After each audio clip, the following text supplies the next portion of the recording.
What all of us are concerned about is he's a very good liar. The horrors they endured are unimaginable, and only they can really ever know what went on in that house. One victim let me back in the car. I locked myself out. She opened the door for me. You have to kill Eileen Warnes because she'll kill again. Anyone who's ever been behind bars will easily tell you that it's not really a great experience. Even crazier is the fact that everyone's grouped together, and even though prison tends to serve as a way of controlling the worst impulses in people, there are still some inmates who have stood out for being menaces even while behind bars.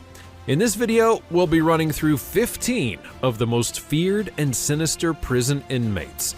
I'm sure that prison wardens see these guys and get the chills. Number 15, Jason Barnum. We begin our countdown with Jason Barnum. Jason might not necessarily be the most hardened criminal out there, but I think it's safe to say that he's not necessarily the type of man that anyone wants to share a prison cell with either. With his unique tattoos, one of which darkened his right eye entirely, Jason quickly got the nickname Eyeball. His tattoos depict a skull covering the right part of his face, as well as another skull printed right on his head, and then you can see a print of what looks like the thorn on Jesus Christ's head somewhere in there as well. And it all makes for a pretty weird combination of tattoo choices. But anyways, Jason was charged back in 2012 for attempted murder after shooting a police officer in Anchorage, Alaska. According to reports, police officers had been investigating a series of car thefts and home burglaries when they decided to inspect a hotel room where he was staying. Police were actually led to this guy because at a hotel, they saw surveillance footage of a car that was reported stolen. So when they arrived on the scene, they saw more surveillance footage that showed them this guy came out of the truck. So they went into the hotel room and they discovered him with his friends, and they found a bunch of stolen items that were taken by doing 7 burglaries in the area. After police further investigated the hotel room, Jason then suddenly opened fire from inside the bathroom. 2 of the officers shot back, hitting him in the arm, while a third officer was injured in the shootout. When he would be arrested, Barnum pled guilty to first-degree attempted murder and a third-degree felony for being in possession of a weapon. He was eventually sentenced to 22 years in jail. Number 14, Mary Mallon. Mary Mallon was, and still is, proof that you really should be careful where you eat. This American cook got the name of Typhoid Mary after it's believed that she infected between 50 and 122 people with typhoid fever back in the early 1900s. Born in Cookstown, Ireland in 1869, Mary worked as a cook in different places between 1900 and 1907. She plied her trade in different parts of New York, but it seemed like everywhere that she went, sickness always followed her around. People around her would get sick, her co-workers got sick, and it was just a simple fiasco. In late 1906, Mary was hired by the family of Walter Bowen on Park Avenue, and soon 2 of the household servants had to be taken to the hospital, and a member of the Bowen family also contracted typhoid and then died. After several incidents, it was eventually discovered that Mary had indeed been the cause of these illnesses. She was eventually sent to quarantine twice, although she pled that she didn't know that she carried the disease. All in all, Mary had contaminated between 50 and 122 people, with 5 people losing their lives because of it. It was even more weird that in a diary entry found decades after her death, she would reveal that she had known about her diagnosis the entire. Detectives managed to get DNA samples from Joseph's victims, and they ran the samples through a genealogy website. Surely enough, Big Joe would be eventually found.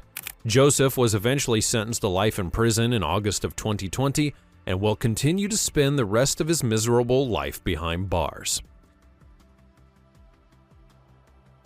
Bronson. Charles Bronson is currently one of the UK's longest-serving inmates. When Charles was initially arrested decades ago, he would be jailed for robbery and wounding. So, sure, he did something wrong, but time has moved on and we're now 50 years away from that incident, so why is he still locked up? Well, it's because Charles has never stayed out of trouble while behind bars. In 1975, he attacked a fellow inmate with a glass jug. In 1985, he would stage a rooftop protest that lasted 3 days. In 1994, he held a prison librarian hostage, asking for an inflatable doll, a helicopter, and a cup of tea in exchange. 4 years later, he would hold 3 inmates hostage while in a London prison. Bronson's serving a life sentence for taking a prison art teacher hostage in 1999. Though he didn't hurt him physically, his victim still suffers mentally from the trauma.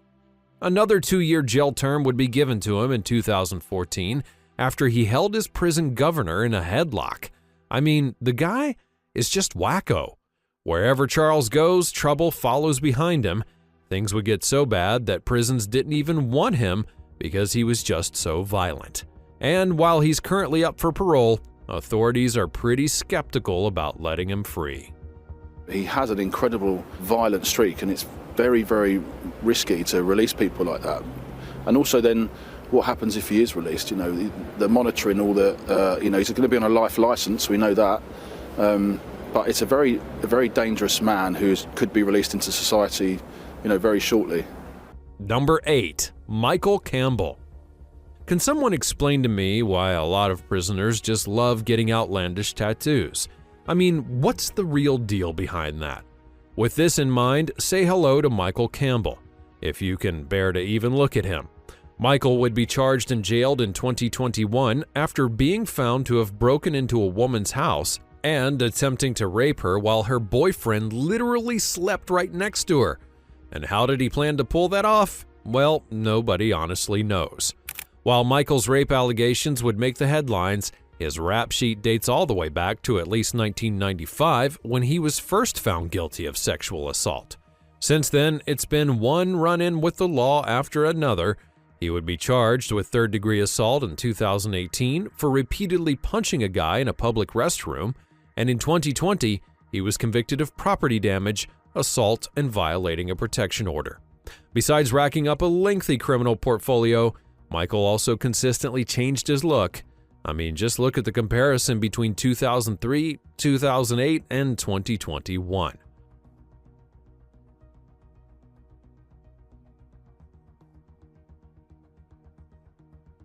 With such a face and a track record, I truly don't envy whoever gets to be his cellmate.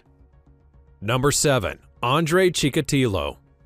Nicknamed the Red Ripper, Andre was born in 1936 in a village in a rural part of Ukraine.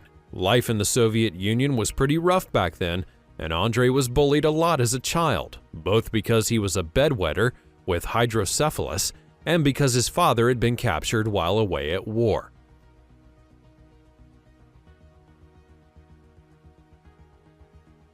Shy and with no friends, Andre easily fell into crime.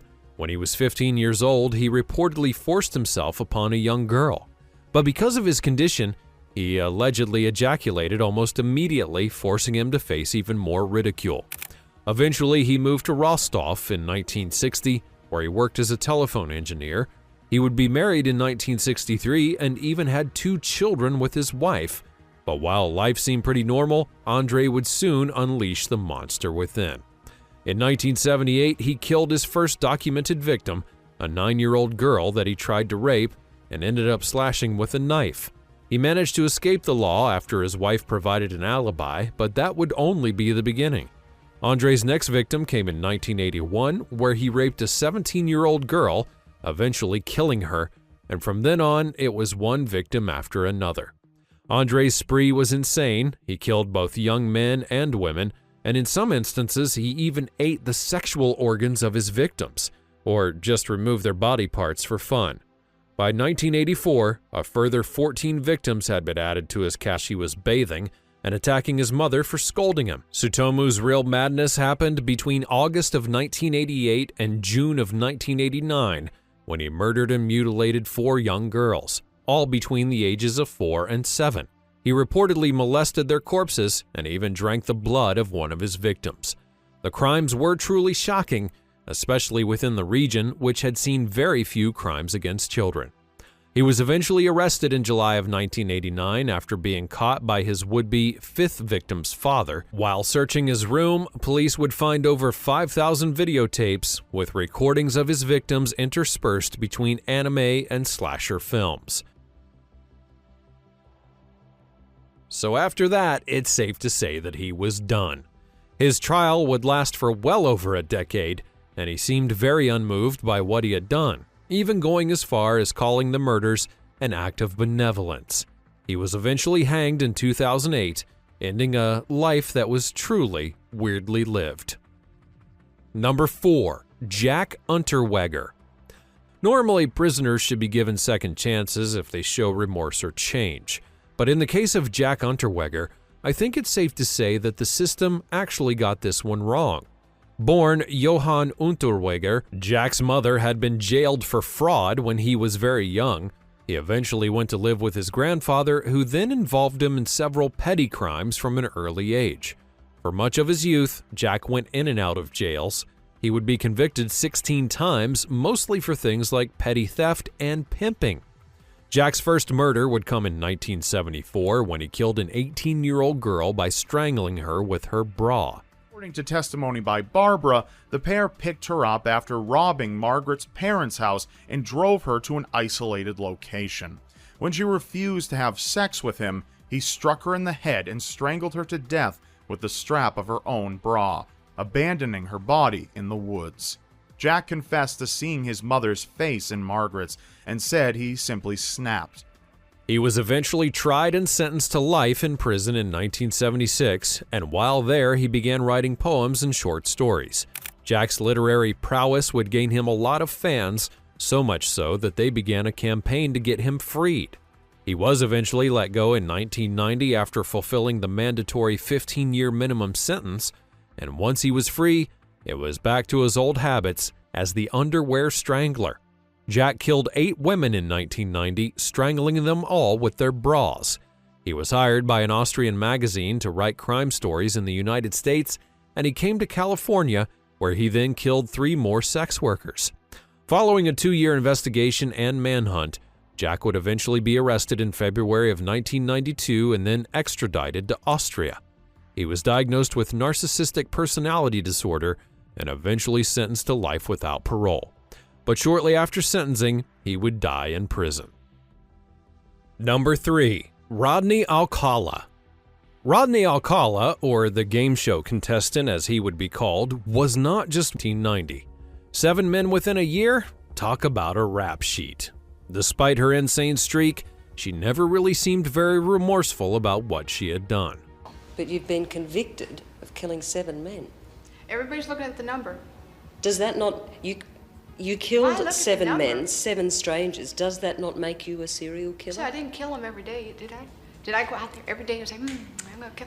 If I did, there would be hundreds. Well, no, it took you 12 months. Yeah, and that's a hell of a lot of men I went through before the next jerk came along, and I used protection, like a condom.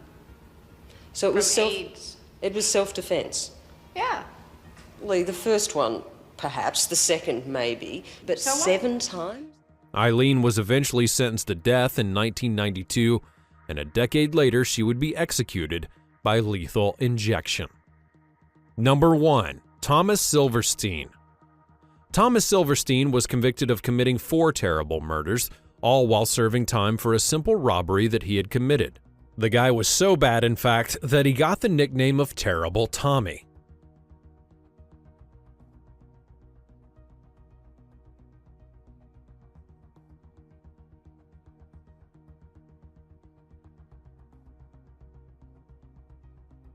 Born in 1952, Thomas would spend the final 42 years of his life in prison. He was sent to San Quentin prison for armed robbery when he was just 19 years old, and while he initially got parole, he was soon back in prison when he, his father, and his cousin were all convicted of other petty thefts. While serving a 15-year term, he committed his first murder in a Kansas prison, allegedly killing a fellow inmate who refused to help him transport heroin. Thomas was eventually transferred to USP Marion in 1981, where he then killed a rival prison gang member. So he basically bagged 2 life sentences before the age of 30. But it wouldn't stop there. After the death of the rival gang member, the gang leader tried his best to kill Tom. But Tom and one of his gang mates got to the guy first, stabbing him 67 times. 2 years later, he killed a corrections officer, stabbing him multiple times. The guy was so legendary that he partly inspired the design for the modern Supermax prison. The interesting thing was that Tom seemed to always have one excuse or another for his killings. However, it did not matter. This guy tacked on life sentences like they were candy, and by the time he died of a heart attack in May of 2019, he had spent a staggering 36 years in solitary confinement. Prison sure is a terrible place, but if there's anything that some of these guys have shown, it's that sometimes the worst of the worst do get what they deserve. I'm pretty sure there are several more terrible people in prison, so let me know in the comments down below if I missed anyone.